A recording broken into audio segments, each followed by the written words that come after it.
পাক করবো দেশি মুরগিটা।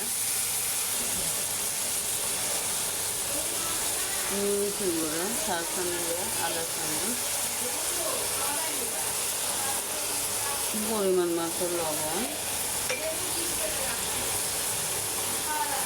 হলুদের গুঁড়া 4 চামচ, আদা চামচ, একটু মরিচের গুঁড়া দিচ্ছি আমি এখানে।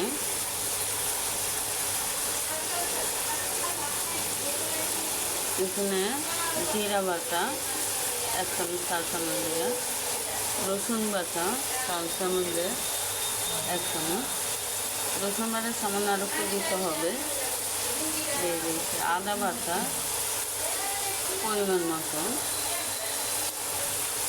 সব মশলা অ্যাড করে দিয়েছি, এখন কষায় নিই।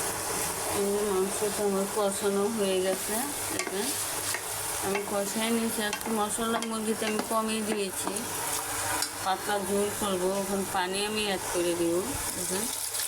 এখানে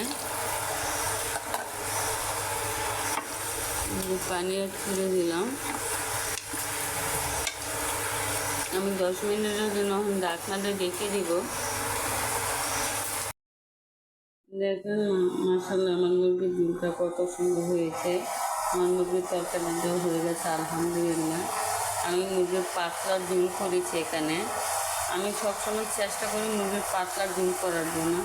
অত মশলা খাওয়াটা আমাদের জন্য, শরীরের জন্য অনেক ক্ষতি, তার জন্য পাতলা ঝোল করেছি আলহামদুলিল্লাহ। দেখেন কত সুন্দর হয়েছে মুরগির ঝোলটা আমার।